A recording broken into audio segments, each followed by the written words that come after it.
Yesu kufelanga bolingo na yo eleki nyonso yango na yemba Yawe yundima kozwa esika nanga na Golgotha Yesu kufelanga bolingo na yo eleki nyonso yango na yemba Oh Zambe monene Zambe bolingo Zambe kitoko boye zamba motema Nanuna mwana te mosusu lokola yo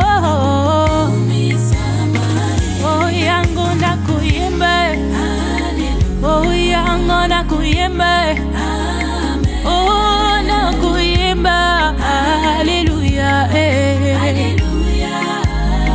Oh biso to kuyembe Oh to kuyembe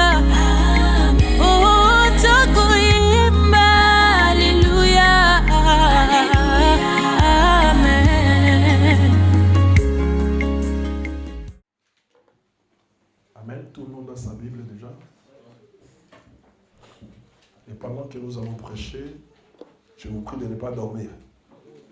Amen. Amen. Ne dormons pas.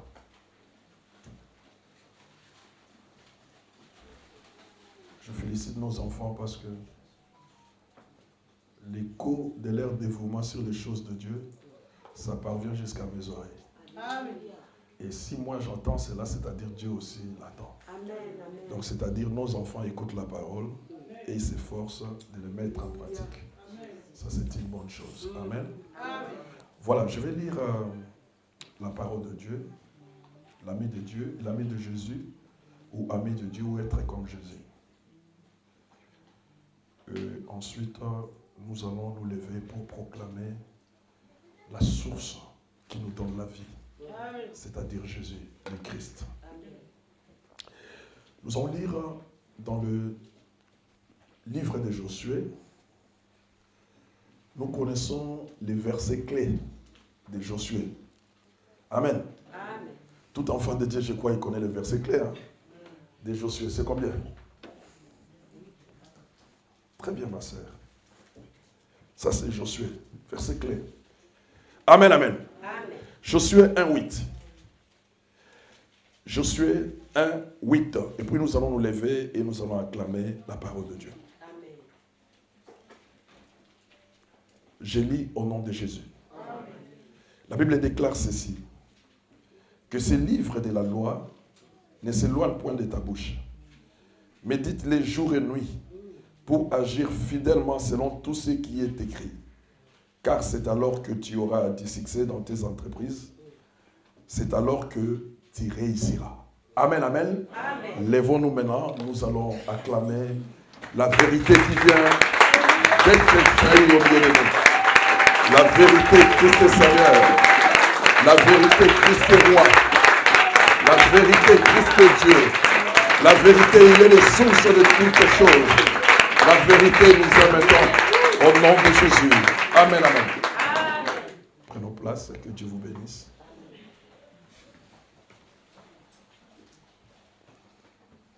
Nous voulons être amis de Dieu. Nous voulons être comme Jésus. Nous voulons vivre comme Jésus. Amen. C'est pourquoi nous avons pris ces versets-là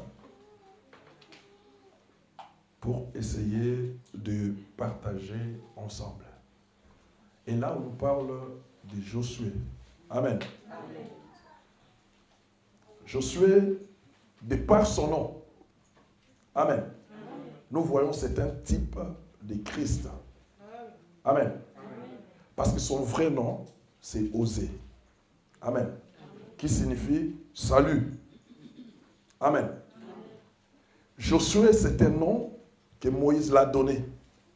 Amen. Qui signifie Yahweh sauve ou Yahweh salue. Amen. Donc nous remarquons son vrai nom, c'était le salut. Son deuxième nom que Moïse l'a collé, l'a donné, c'est Yahweh sauve. Si nous prenons tous ces noms-là, nous remarquons que c'est le nom de Jésus. Amen. Jésus est notre salut. Jésus-Christ signifie Yahweh sauve. Amen, amen. C'est pourquoi nous disons que Josué, c'est un type de Christ. Quand on dit type, c'est-à-dire semblable à. Amen. Ou l'ombre de ce que Christ devait être plus tard. Mais Moïse, quand nous lisons l'histoire, nous remarquons que, pour encore typifier Josué, et puis on va y arriver là, nous remarquons que Josué vient après Moïse. Amen. C'est-à-dire il y a eu un prophète qui a laissé sa place. Et nous remarquons que aussi que Jésus vient après un prophète qui s'appelait Jean. Amen, amen. Ils ont des parcours similaires. Amen, amen. Alors nous remarquons aussi que Jésus était venu dans le monde pour conduire le peuple dans la victoire. Amen. Victoire contre le péché. Amen, amen. Et Josué, il a fait de même. Il a conduit le peuple dans la victoire à la conquête des Canaan. Amen, amen. Nous remarquons encore que Jésus, la Bible dit, il est l'avocat auprès du Père. C'est là, il est là en train d'intercéder pour nous, demander pardon au Père pour nous. Amen, amen. Nous remarquons aussi Josué s'est élevé pour être un intercesseur pour le peuple de Dieu. Lorsque nous lisons Josué 7, on nous parle d'une ville qu'on a tué les enfants d'Israël qu'on appelle Haï. Amen. Josué, ce jour-là, il n'est pas passé la nuit ailleurs que devant la face de l'Éternel pour intercéder, pour que l'Éternel intervienne et qu'il donne la solution au peuple d'Israël. Amen, amen. Amen. Nous remarquons que c'est Jésus qui avait distribué le terrain, qui avait donné l'héritage au peuple d'Israël. C'est Josué. Amen. Et nous, ce Christ est aussi, qui est déjà à nous, il est notre héritage. Et nous sommes co-héritiers. La Bible dit, nous sommes avec lui des héritiers. Et cet héritage, pour nous, nous le commençons ici jusqu'au ciel. Amen, amen. Ils ont des parcours similaires. Amen, amen. C'est pourquoi on dit Josué, un type de Christ. Alors, lorsque Josué a pris la manette, lorsque Josué a commencé maintenant à conduire les enfants d'Israël, c'est-à-dire après la mort de Moïse, déjà Dieu l'avait déjà annoncé avant. Amen. Un enfant de Dieu, s'il va travailler quelque part pour Dieu, s'il va faire quelque chose pour le Seigneur, il y a quelque chose en lui qui se dessine déjà avant. Amen, amen. Et les conducteurs ou l'encadreur a la facilité de déceler, s'il a l'Esprit de Dieu, ce qui est dans son Fils. Qu'est-ce qu'il peut devenir? Quel service il peut se donner pour aux choses de Dieu. Amen. C'est ce qu'avait remarqué déjà Moïse. Amen, amen.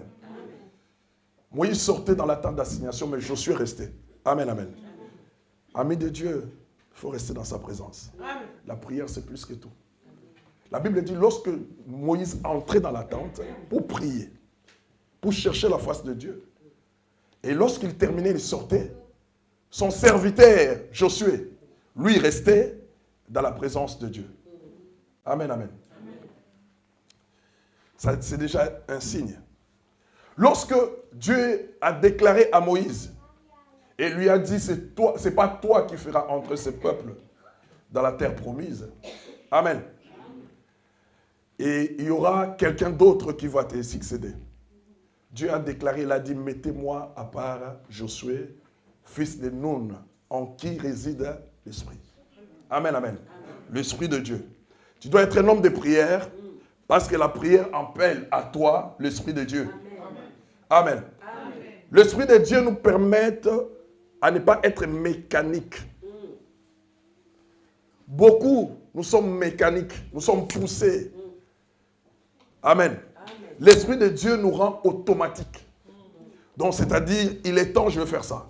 Il est temps pour Dieu, je vais passer à cela. Il est temps, je vais aller ça. Pour les choses de Dieu, on est devenu, parce qu'on l'aime et on a l'Esprit de Dieu, on devient automatique. On n'est pas mécanique. Amen, amen. Alors, mettez-moi à part l'homme en qui réside l'Esprit. Et on a mis à part Josué qui avait l'Esprit de Dieu. Amen, amen. Et lorsque Josué prit la manette, la Bible nous dit, la traversée du désert était déjà à son terme. Amen, amen. La traversée du désert était à son terme. Il s'agissait maintenant que les enfants d'Israël entrent dans leur possession sous la conduite de Josué pour récupérer la terre, tout en dominant, tout en ayant la possession sur leurs ennemis. Amen, amen. C'est très important. Donc Josué était déjà à l'air, quand il a pris la commande, c'est-à-dire Moïse a fait déjà l'essentiel. Amen. Et il restait que les Jourdains. Et Josué devait assurer pour traverser ces peuples, les Jourdains. Et lorsqu'ils vont entrer dans la terre promise, que le peuple puisse avoir la supériorité, la force sur leurs ennemis et les domine. Amen, amen. Amen. Je veux dire à quelqu'un ce matin, je veux te dire, ma sœur, mon frère, que l'Église aussi est dans ces dernières heures, ces derniers jours aussi, il faut le dire. Amen, amen. Amen. Cela a commencé depuis, si nous lisons Actes 2, 17. Amen, amen. On peut nous préparer ça? Actes 2, 17. Et cela a commencé déjà depuis là-bas. Amen. Amen. Oui. Actes chapitre 2, verset 17. Oui. Dans les derniers jours. On arrête là. Oui, avancez. Dit Dieu. Je répandrai de mon esprit sur toute chair. Amen, amen, amen. Donc l'Église est en train de vivre les derniers jours. Et les derniers jours a commencé quand? Le jour où Dieu a déversé son esprit. Amen, amen, amen. Les derniers jours, selon Dieu, selon ce qui est spirituel, les derniers jours a commencé les jours où l'Esprit de Dieu a été déversé. Amen, amen, amen. Et cet esprit déversé est encore là, avec nous. C'est-à-dire que là où nous sommes en train de vivre les derniers jours. Amen, amen, amen. Les derniers jours. Josué a amené jusqu'au dernier moment pour le faire entrer dans Canaan. Amen, amen, amen. Et nous aussi, nous avons traversé tout le temps jusqu'à arriver au Pentecôte et prendre la casquette des derniers jours. Ma sœur, mon frère, le Saint-Esprit était déjà là. Il est là maintenant en nous. Et le Saint-Esprit, il est symbolisé dans la Bible comme la parole et comme l'eau. Il est symbolisé dans la Bible dans certains endroits comme le feu. Il est symbolisé dans la Bible comme une colombe. Il est symbolisé dans la Bible comme un gage. Il est aussi symbolisé dans la Bible comme un sceau. Amen, amen. C'est ça le Saint-Esprit. Lorsque vous lisez la parole et vous voyez ça, vous savez directement, j'ai affaire avec l'Esprit de Dieu. Amen, amen. Et l'Esprit de Dieu quittera ce monde, sortira de ce monde, le jour où toi et moi, nous quitterons aussi ce monde. Amen. Parce que la mission du Saint-Esprit est de nous convaincre d'aimer le Seigneur et qu'ensuite il puisse nous prendre et d'aller avec le Seigneur dans le lieu prévu. Amen, amen. Amen. Alors, et Josué devait faire entre ce peuple dans Canaan. Amen, amen. Amen. Nous aussi, nous devons entrer dans Canaan. Amen, amen. Amen. Notre Canaan, c'est le lieu céleste.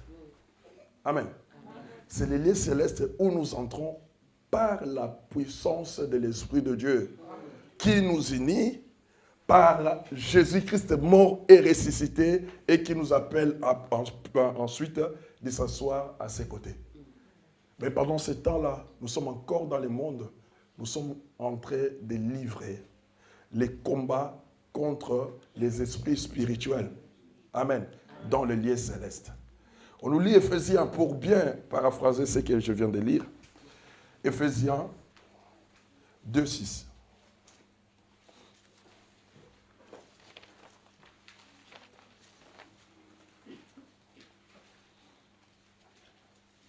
Éphésiens 2, 6.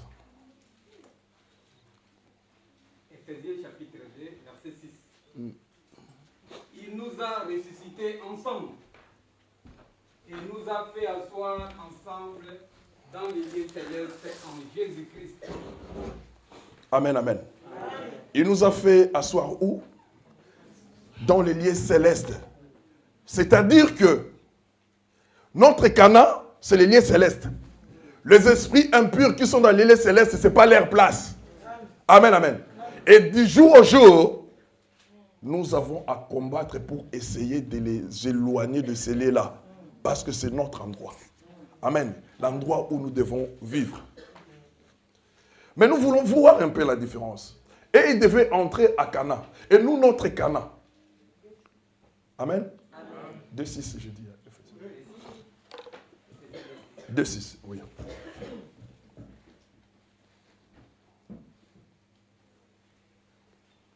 Amen. Et ils ont passé les déserts et les Canaan. Amen, amen. Ça, c'est Josué et les enfants d'Israël.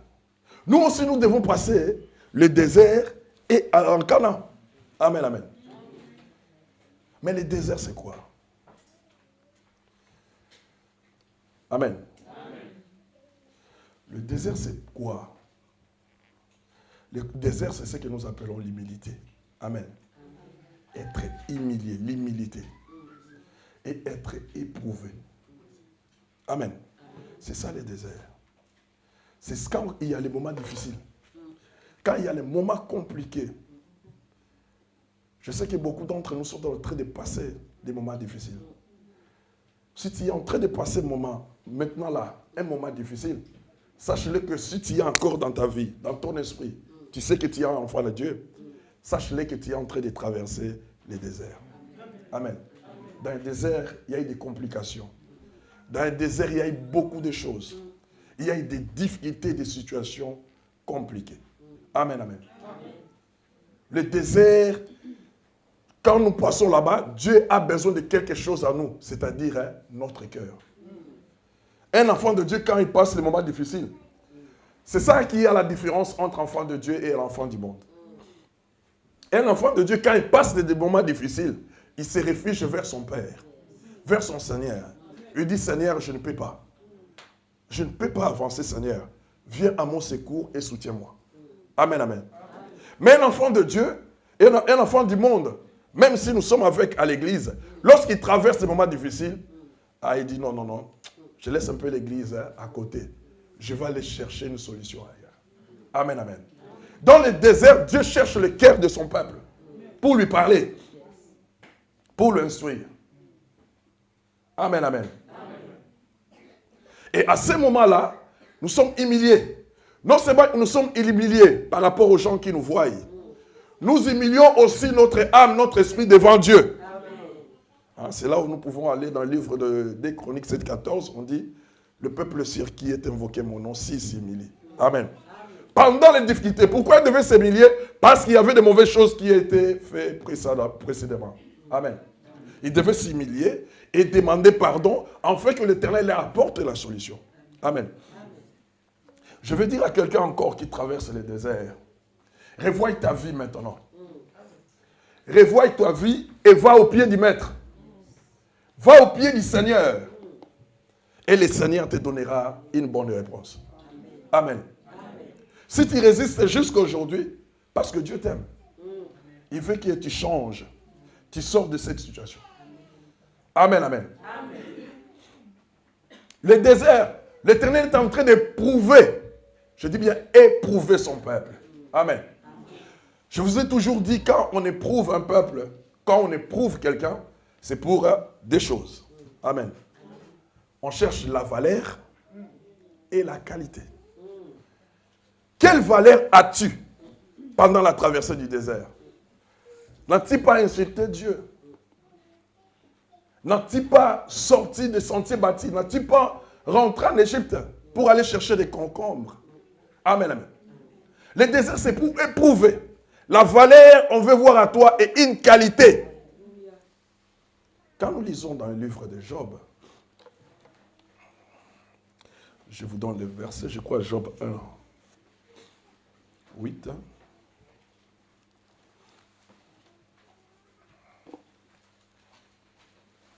Amen. On nous lit ça assis. Job 1, 8. Job chapitre 1, verset 8. Oui. L'Éternel dit à Satan, 1. as-tu remarqué mon serviteur Job? Oui. Il n'y a personne comme lui sur la terre. Voilà. C'est un homme intègre et droit, Intègre et droit. craignant Dieu Craignant Dieu. et se détournant Et du c'est mal. le tournant du mal. Amen, amen. On veut éprouver, quand on éprouve quelqu'un, pour voir quelle est la valeur qu'elle a, quelle est la qualité qui renferme en lui. Amen, amen, amen.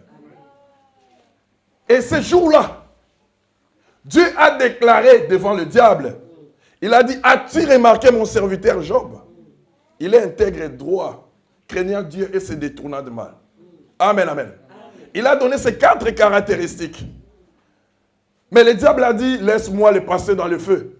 Je vais voir s'il est vraiment l'or. Je vais voir si c'est un diamant. Si c'est un diamant, on le saura à la fin. Si c'est un bois, il va se consumer. Amen, amen. Le diable a pris Job. Il l'a passé au feu. Amen, amen. Qu'est-ce qui en est ressorti? Un homme intègre, droit, craignant Dieu, se détournant du mal. Amen. Donc ce que Dieu avait déclaré, c'est ce qui est ressorti à la fin dans sa vie. Amen, amen, amen. Mais aujourd'hui, ma sœur, quand on t'éprouve, toi, quand tu es dans des situations compliquées, on te voit comme un saint. On te voit comme une sainte. Mais quand on t'éprouve aujourd'hui, qu'est-ce qui va ressortir à la fin? Peut-être la haine. Peut-être la méchanceté. Peut-être tu diras que je ne viendrai plus avec eux. Peut-être tu diras beaucoup de choses. Amen, amen, amen. Alors, éprouver quelqu'un, cela se passe dans le désert, pendant les moments difficiles. C'est à ce moment-là que l'Éternel est en train d'éprouver quelqu'un.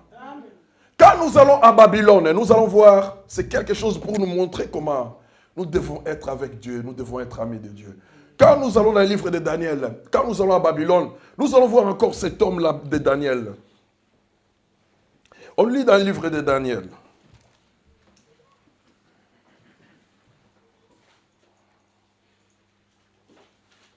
Daniel 1, 12.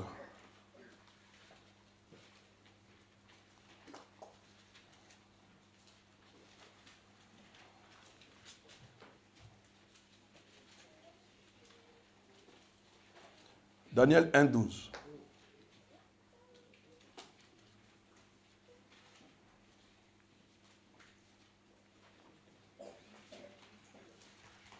Alors, Daniel 1, 12, je vais lire. La Bible dit ceci. Daniel a dit, parce qu'il ne voulait pas manger les mets du roi. Amen, amen. Amen. Il a dit, éprouve tes serviteurs pendant 10 jours. Amen. Amen. Éprouve tes serviteurs pendant 10 jours et qu'on nous donne des légumes à manger et de l'eau à boire. Amen, amen. Amen. Quand tu es éprouvé, pour que tu puisses t'en sortir, il faut que tu sois quelqu'un qui aime Dieu. Amen, amen. Il y avait la nourriture. Je connais beaucoup de gens qui ont abandonné Dieu à cause de la nourriture. Je connais beaucoup de gens qui ont abandonné Dieu à cause de la boisson. Et je connais beaucoup de dieux qui ont abandonné Dieu à cause de la musique. Amen, amen. Beaucoup ont abandonné momentanément. Je fais ça et puis je vais rentrer. Dieu n'est pas à gauche et à droite. Hein. Dieu est dans sa parole. Amen. Et là où est sa parole, il n'y a que la pureté. Amen, amen. On ne les mélange pas, notre Seigneur. Alors, l'évêque du roi a préparé les mets pour ses enfants afin qu'ils puissent manger. Mais Daniel et ses compagnons ont dit, éprouve-nous. Pendant 10 jours, nous n'allons pas nous souiller. Amen. C'était aussi la traversée du désert. Parce qu'ils devaient se retenir de manger des pommes, de manger la viande, de manger des bonnes choses qui viennent de la table du roi. Il dit, éprouve-nous, nous allons boire, nous allons manger que de légumes et boire de l'eau. Amen. L'esprit sera fort, mais le corps va trembler. Amen, amen. Éprouve-nous pendant 10 jours. Et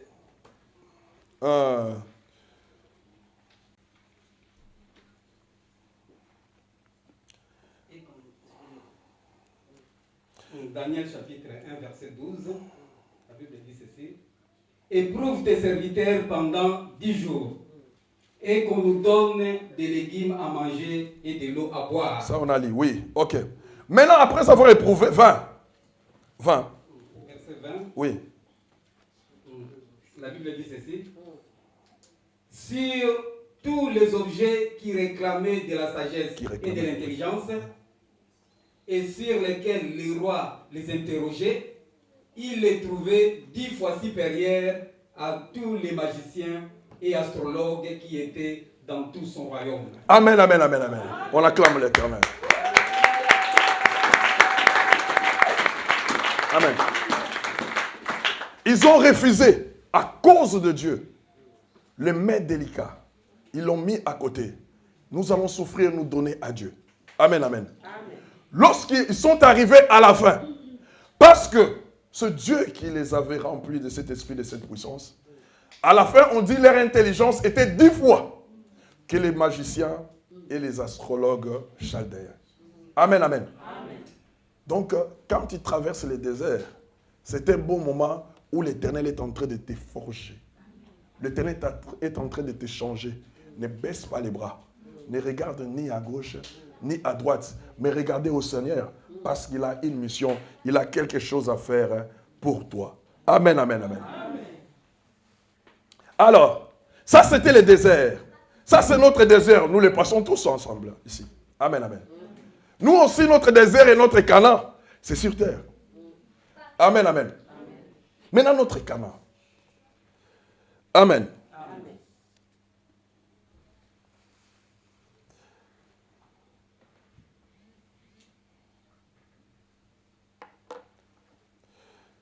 Notre Canaan, c'est-à-dire que l'Éternel intervient dans notre situation. Il nous nourrit, non seulement par sa parole, mais par la nourriture physique. Il nous donne l'eau, qui est le Christ, l'eau sortir du rocher. Et il met à notre disposition ses ressources inépuisables, la chose ou les mots-clés par la grâce. Amen. Donc nous sommes ici à Canaan parce que nous vivons la grâce de Dieu. Nous traversons le désert et la grâce est là. Amen, amen. Nous, notre Canaan et désert, nous le faisons ensemble. Amen, amen. Après quoi, il viendra prendre son épouse. Le Seigneur viendra prendre son épouse. Amen, amen. Donc, n'oublie pas, dans le désert, l'Éternel avait te parler. Mais dans le Canaan, il dit que tu es son fils. Tu es sa fille. Il te fait grâce. Parce que c'est que de toi-même, tu ne peux rien. C'est lui qui te prend en charge et qui doit te supporter, t'amener là où il veut. Amen, amen. Aussi longtemps que tu n'as jamais fait de disciples, pour le Seigneur, les particularités ne sortiront jamais.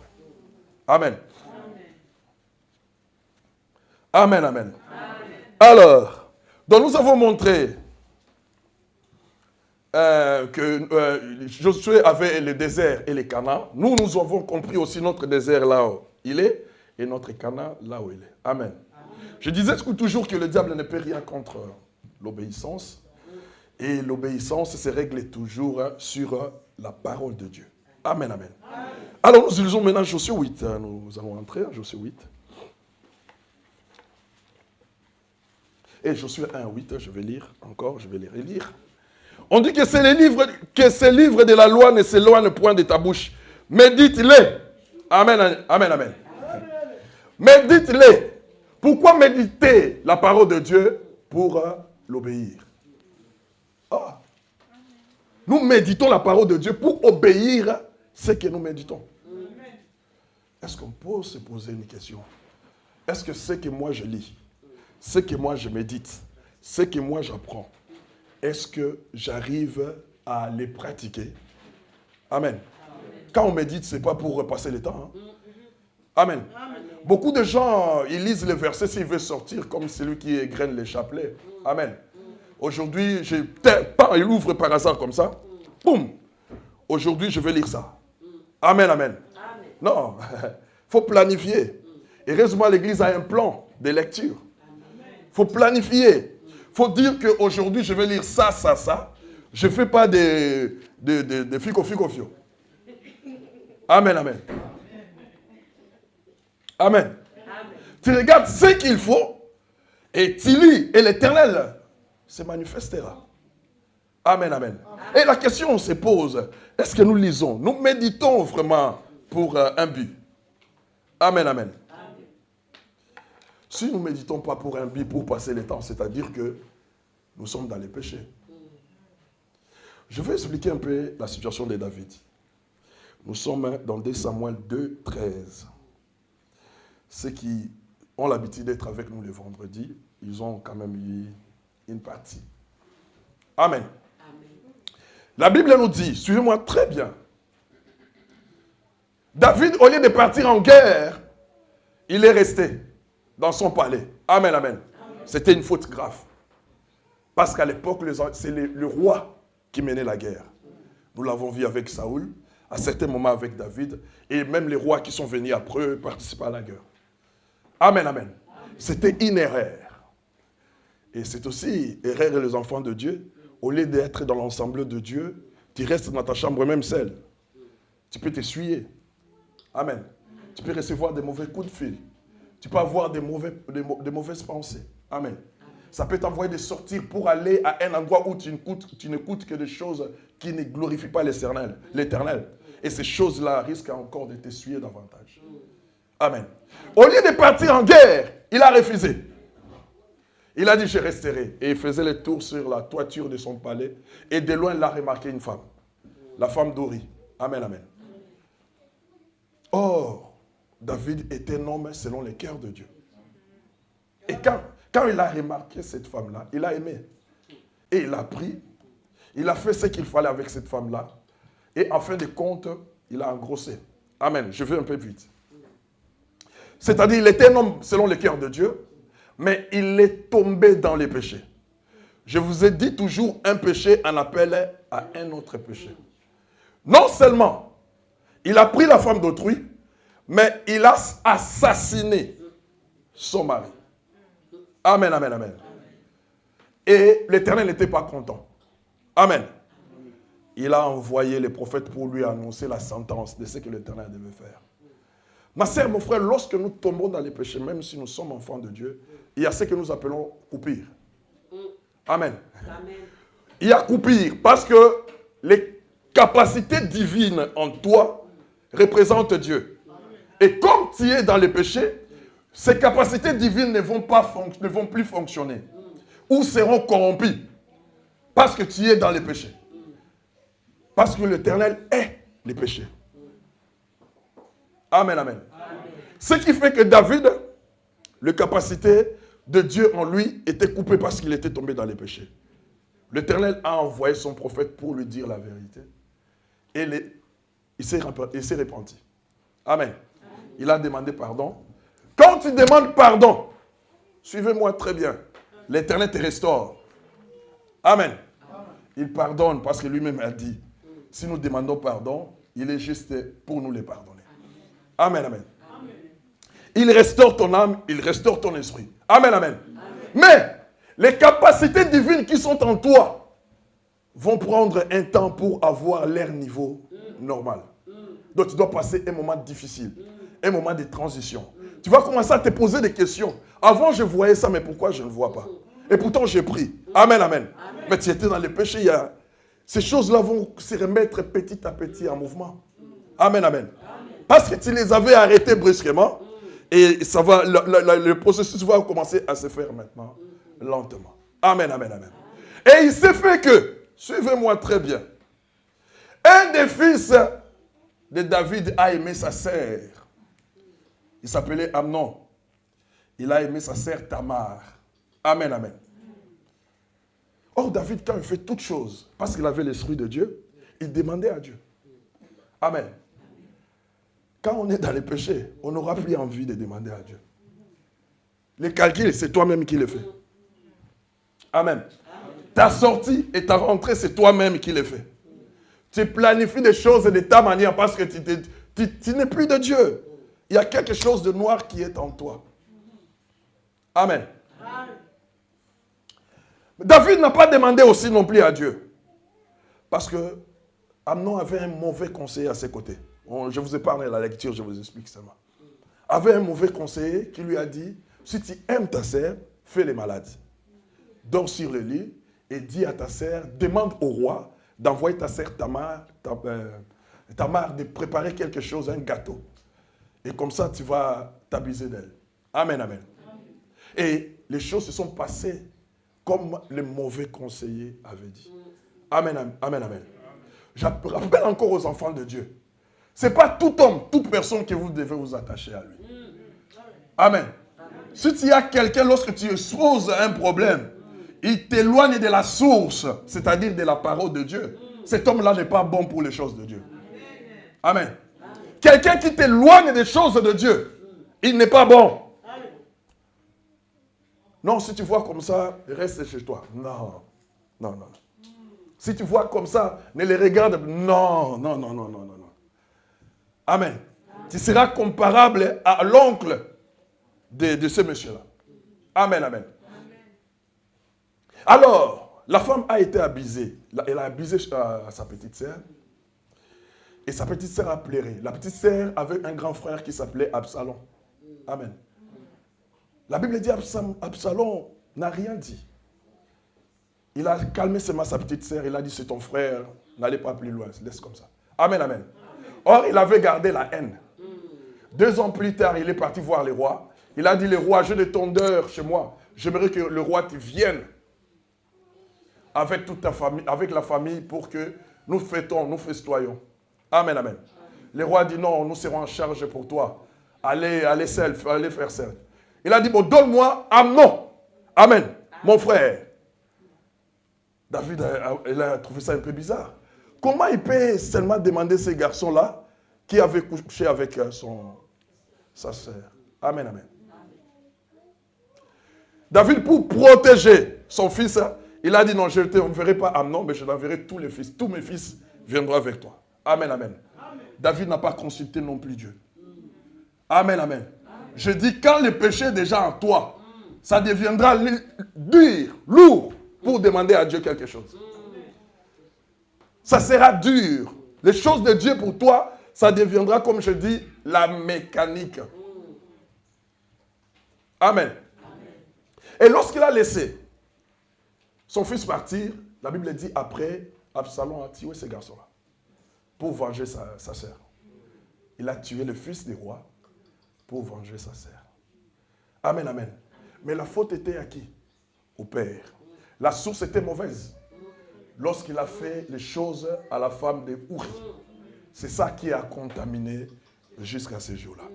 Ma sœur, mon frère, maintenant méditons la parole de Dieu. Que devons-nous faire? Pour quel but devons-nous méditer la parole de Dieu? Pour ne pas tomber dans ce genre de choses. Ce que nous faisons, nous, ça risque de toucher à nos enfants. Ce que nous faisons de bon, si tu es bon, et tu fais des choses de Dieu avec un cœur disposé, ça tombera aussi sur tes enfants. Si tu es méchant, et que tu fais des choses aussi méchantes, ça tombera aussi sur tes enfants. Amen, amen. Même si on ne les voit pas aujourd'hui, on les verra plus tard. Amen, amen. Il y a dans certaines familles les pactes qui ont été déjà signés. Amen. Tu auras des enfants jusqu'à l'âge de 18 ans, les enfants sont normaux, très bien. Ils font tout. Mais à l'âge de 19, 20, amen, c'est la folie. Ils deviennent des criminels, des rebelles. Amen. Les enfants commencent à faire n'importe quoi. Mais tu commences à te poser des questions. Non, non, regarde en arrière. C'est pourquoi la parole de Dieu est là. Pour que nous les méditons, pour nous la méditons et nous amener à obéir au Seigneur. Nous faisons la méditation pour comprendre et arriver à obéir au Seigneur. Si nous ne méditons pas ainsi, nous n'aurons pas la réussite dans ce que nous faisons. Amen, amen. Le fils des rois était mort. Et Absalom, il a fui. Il a quitté la ville. Les rois étaient en deuil et pleuraient son fils. Mais le péché, ça vient d'où? De lui-même. Il est temps. La parole de Dieu nous déclare d'haïr les péchés. Nous connaissons les vomissures, les vomis. Quand quelqu'un vomit, il ne peut pas retourner pour aller prendre cela et manger. Amen, amen, amen. C'est comme ça que nous devons haïr les péchés. Si nous haïssons ainsi les péchés, nous verrons la main de Dieu. Et tout ce que nous ferons, ça réussira. Mais si nous sommes amis avec les péchés, nous serons tout le temps impurs. Nous serons tout le temps sales parce que nous ne plaisons pas au Seigneur, notre roi. Amen, amen. Amen. Alors,